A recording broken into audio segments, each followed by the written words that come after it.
IPL का match number 33वां खेला गया सनराइजर हैदराबाद और मुंबई के बीच में।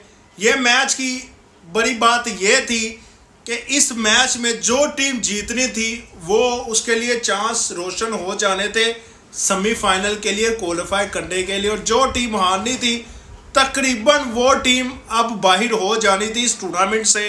तो हमें कुछ ऐसा देखने को मिला कि मुंबई का होम ग्राउंड स्टेडियम था, मुंबई की टीम थी, सामने सनराइजर हैदराबाद थे और भाई साहब मुंबई ने पिछाड़ के रख दिया सनराइजर हैदराबाद को। एक मिनट के लिए भी ऐसा नहीं लगा कि सनराइजर हैदराबाद ये मैच जीत सकता है। जैसे ही उनकी ओपनिंग आउट हुई, शुरू से ही स्ट्रगल करते हुए नजर आई। जब सनराइजर हैदराबाद बैटिंग करने आई उसी टाइम से स्ट्रगल कर रही थी सनराइजर हैदराबाद, क्योंकि पहले ही ओवर में कैच छूट चुका, अभिषेक शर्मा का कैच छूटा और उसके बाद भी अभिषेक शर्मा ने 40-45 रन बनाए, लेकिन वो उतने कॉन्फिडेंस से नहीं बनाए जितने कॉन्फिडेंस से वो बैटिंग करते हैं। जबकि ट्रेविस हेड इतना ज़्यादा फंसे हुए नजर आए आज कि जिसकी कोई हद नहीं। ऐसा लग रहा था कि उनसे बैटिंग नहीं हो रही, ट्रेविस हेड से ऐसा लग रहा था कि भाई बैटिंग नहीं हो रही। इस हद तक ट्रेविस हेड फंसे हुए नज़र आ रहे थे। 29 बोलों पर 28 रन बनाए ट्रेविस हेड ने। यहाँ से अंदाज़ा लगा सकते हैं कि कितना फंसे हुए उसने बैटिंग की है, और लग रहा था कि भाई उनसे बैटिंग बिल्कुल नहीं हो रही। बहुत ही, मैं कहता हूँ, शानदार बॉलिंग जितनी कही जाए उतनी कम है। शानदार बॉलिंग मुंबई की तरफ से, जहाँ आपको पता है ना कि मुंबई के पास दो फास्ट बॉलर है, मेन बुमराह और बोल्ट, उन्होंने भी शानदार बॉलिंग की है गाइस। एक टाइम पर तो सनराइजर हैदराबाद के 16 ओवरों में 120 रन भी नहीं थे। वो तो मार्करम का एक अच्छा ओवर लग गया जो उसने उसे मारा है, क्या कहते हैं यार, एक तो हार्दिक पांड्या को एंड वाले ओवर में पड़ गई मार, और उसके अलावा जो 17वां ओवर था जो कि किसने किया था, एक मिनट, दीपक चहर ने, उसे 21 रन पड़े उस ओवर में, और उस ओवर ने उस क्लासन ने उसे 21 रन मारे, जिसकी बदौलत सनराइजर हैदराबाद थोड़ा ज़्यादा स्कोर कर पाई। तो वहीं मैच की बात कर ली जाए तो गाइस वन साइडेड बिल्कुल आराम से मुंबई ने 11 बॉलों पहले ये मैच जीता। ये मैच मुंबई 3 ओवर पहले भी ख़त्म कर सकता था, लेकिन हुआ कुछ यूं के जो 18वां ओवर है ना, उसमें मुंबई के 1-2 रन चाहिए थे, 2 खिलाड़ी आउट हो गए और उन्होंने 1 रन नहीं लिया। पूरा ओवर तकरीबन बीट हुआ, जिस वजह से रन रेट पे भी काफ़ी ज़्यादा असर पड़ा है। सो गाइस अब जाकर पॉइंट्स टेबल पर मुंबई खड़ी हो गई है केकेआर के साथ, क्योंकि केकेआर भी 7 मैचों में 3 जीता है, मुंबई भी 7 मैचों में 3 जीता है। बाकी ये नीचे की 3 टीमें हैं, सीएसके हो गई, सनराइजर हैदराबाद हो गई, राजस्थान हो गई, ये 7 मैचों में 2-2 मैच जीते हुए हैं। तो यहाँ से अंदाज़ा लगा ले कि कितना गंदा खेला है इस सीज़न में इन तीनों टीमों ने। मुंबई, राजस्थान, चेन्नई और हैदराबाद कितना गंदा खेला है। हैदराबाद से तो गाइस यकीन ही नहीं आ रहा जो लास्ट सीज़न इन्होंने खेला है उसके बाद ये ऐसा भी खेल सकते हैं। तो वहीं गाइस थोड़ी सी मैच की बात कर ली जाए। हैदराबाद पहले बैटिंग करने आया, पहले ही ओवर में अभिषेक शर्मा का कैच छूटा, लेकिन उसके बावजूद ओपनिंग पार्टनरशिप अच्छी थी। आप यहाँ से अंदाज़ा लगाएं कि मुंबई ने किस हद तक अच्छी बॉलिंग की होगी कि अभिषेक शर्मा और ट्रेविस हेड जैसे बैटर को खुल के रन्स नहीं करने दिए। थोड़े रन्स किए अभिषेक शर्मा ने, 28 बॉलों पे 40 रन, लेकिन वो नज़र आ रहा था कि वो भी फंस के खेल रहे हैं। 142 रन का स्ट्राइक रेट था अभिषेक शर्मा, लेकिन भाई बिल्कुल ऑफ कलर नज़र आए ट्रेविस हेड। 29 बॉलों पे 28 रन, जिसमें से उनके 2 कैच भी छूटे हैं। जी हाँ, ट्रेविस हेड के उसमें से 2 कैच भी छूटे और 3 चौके थे, और सिर्फ 96 का स्ट्राइक रेट, 100 का भी नहीं था भाई। बॉल टू बॉल रन्स भी नहीं, उन्होंने बॉल टू रन्स भी नहीं बॉल किए उन्होंने स्कोर। उसके बाद आए वन डाउन ईशान किशन, बस वो एक सेंचुरी है ईशान किशन की, उसके बाद बहुत ही बुरा सीजन गया है ईशान किशन का। 3 बॉलों पे 2 रन्स बनाए। आउट भी किससे हो रहा है? जैक से। भाई जैक जो कि रेगुलर बॉलर भी नहीं है, वेल जैक, उसे स्टंप आउट हो रहे हैं। क्या मतलब बॉलिंग उसने इतनी अच्छी की है वेल जैक ने। उसके बाद नीतीश राणा है, बिल्कुल ऑफ कलर, आज से ज़्यादा ऑफ कलर। 21 बॉलों पे 29 रन्स बनाए नीतीश राणा ने भी, और एक खिलाड़ी को एक चौका मारा बस।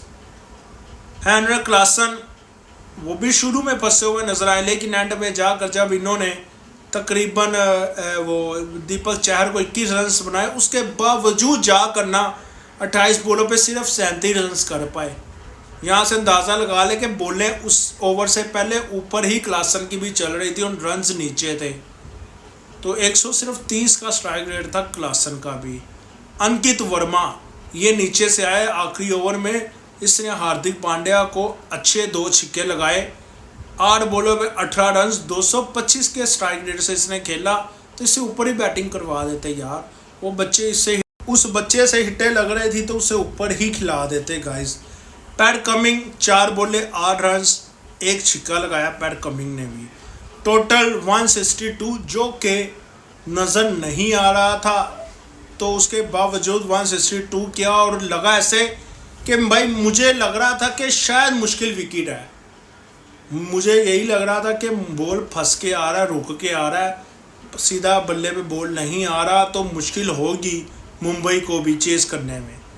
लेकिन ऐसा कुछ भी नहीं हुआ। बॉलिंग की बात कर ली जाए मुंबई की, दीपक चहर 4 ओवर 47, आखिरी ओवर की वजह से बहुत ज़्यादा एक्सपेंसिव गए। 47 रन्स पड़े हैं, आउट कोई भी नहीं गया। ट्रेंट बोल्ट जैसे ही बुमराह टीम में आए, यानी ट्रेंट बोल्ट पे पूरी बॉलिंग ही बदल गई है। वो पहले कुछ और थे बुमराह आने से, और अब देखें क्या बॉल कुछ छोड़ कर रहे हैं। 4 ओवर 29 रन्स, ट्रेंट बोल्ट, 1 खिलाड़ी out. Jasprit Bumrah 4 over 21 runs, 1 खिलाड़ी आउट। और वो 1 खिलाड़ी कौन है? इन्होंने 18वें ओवर में क्लासन को आउट किया। अगर वो क्लासन वहाँ आउट ना होता तो यही रन्स 20-30 और ऊपर होने थे रन्स। बोल्ड किया सीधा फुल टॉस पे। वेल जैक, भाई वेल जैक जैसे बॉलर से हैदराबाद नहीं खेला जा रहा, तो फिर क्या करोगे। 3 ओवर 14 रन्स, 2 खिलाड़ी को आउट किया। हार्दिक पांड्या 4 ओवर 42, 1 खिलाड़ी का आउट रहा। एक्सपेंसिव इस वजह से रहे, आखिरी ओवर में उन्हें रन्स पड़ गए थे तकरीबन 20 के पास। हार्दिक पांड्या को रन्स पड़ गए थे, इस वजह से हार्दिक पांड्या को भी थोड़े एक्सपेंसिव रहे। मिचेल सेंटर सिर्फ 1 ओवर दिया गया, जहां पर वेल जैक को, जो कि रेगुलर बॉलर भी नहीं है, उससे 3 ओवर में 14 पड़े हैं, उसे ओवर दे रहे हैं। तो सेंटर को 1 ओवर में 8 पड़े हैं, तो उसे ओवर दे के देख लेते। मैं भी दीपक चहर की जगह उसे ओवर दे देते, या हार्दिक खुद अपने ओवर छोड़ के उसे दे देता। तो मुझे उम्मीद है इस विकेट पर तो अच्छी ही बॉलिंग करनी थी हार्दिक और चहर से सेंटर ने। बात कर ली जाए मुंबई की बैटिंग की, जैसे ही आए मुंबई वाले, वो भी स्ट्रगल करते हुए पहले 2 ओवर में नज़र आ रहे थे, और ऐसा लग रहा था कि मुंबई के लिए आसान नहीं होना। पहले 2 ओवर में सिर्फ 8 रन थे मुंबई के, जिसमें वो काफ़ी ज़्यादा स्ट्रगल कर रहे थे मुंबई वाले। तो उसके बाद भाई एकदम से रोहित शर्मा का बैट चला, 26 रन बनाए 16 बॉलों पे 160 प्लस का स्ट्राइक रेट से, जिसमें सिर्फ 3 छक्के थे रोहित शर्मा के। क्या थे? सिर्फ 3 छक्के। रेयान रिचर्डसन 23 बॉलों पे 31 रन, 5 चौके, 134 का स्ट्राइक रेट।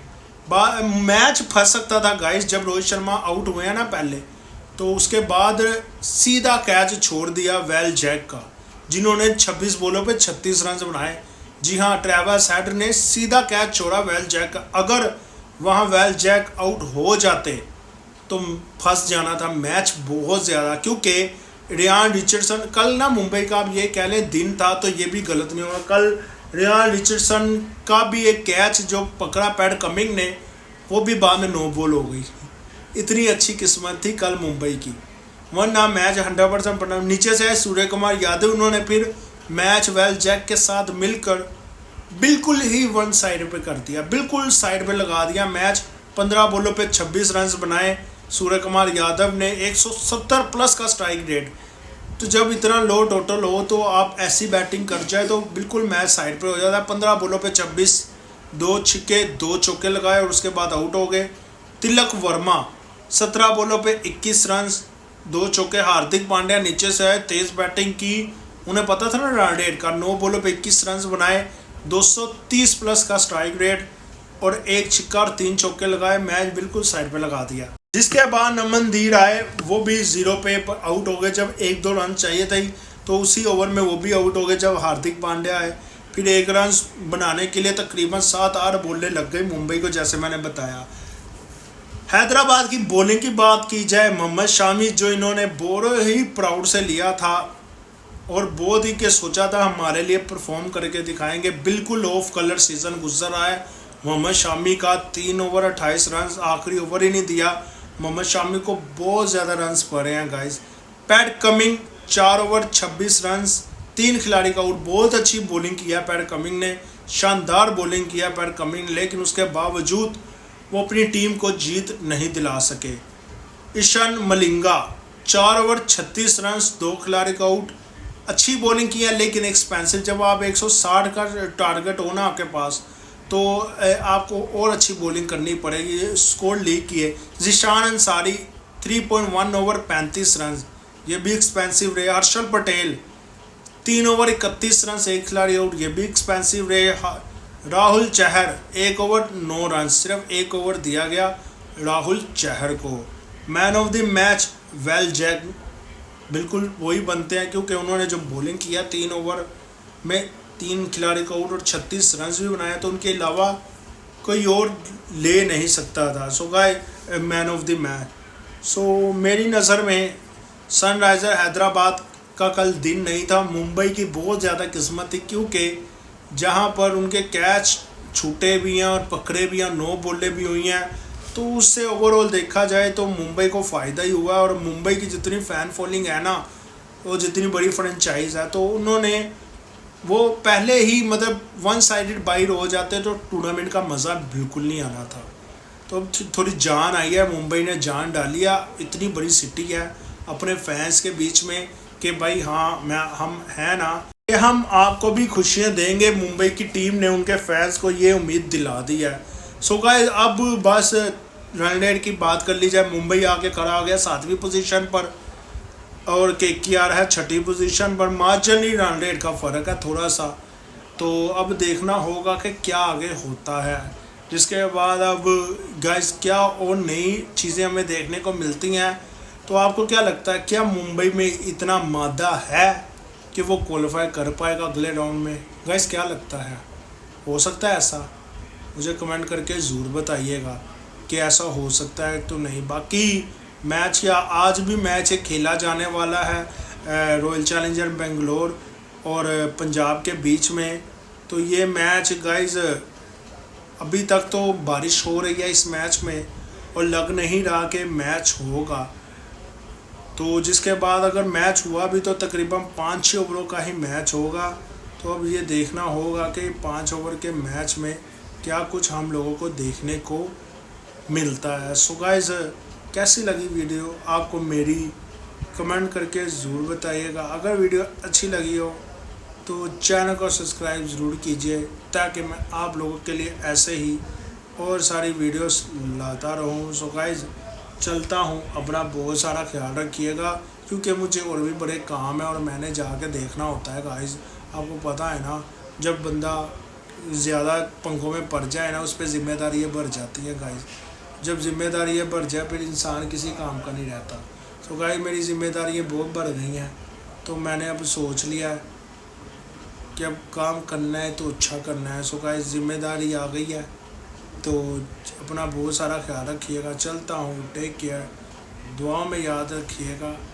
अब बस बंद होने वाली है वीडियो क्योंकि टाइमर मैंने लगाया हुआ है। जिसके बाद अब क्या होगा मुझे नहीं पता गाइस। तो चलता हूँ गाइस, टेक केयर। फाइनली शालू पहुंच चुकी है हॉस्पिटल और जाकर अब वही नर्स से मिलकर फाइल देखते हुए नजर आने वाली है जिसके अंदर लिखा है कि मलिश्का का बच्चा कौन है। और फाइनली अब वहां पर शालू के सामने सारा सच आते हुए नजर आने वाला है। जबकि दूसरी जाने आपको ये भी देखने को मिलने वाला है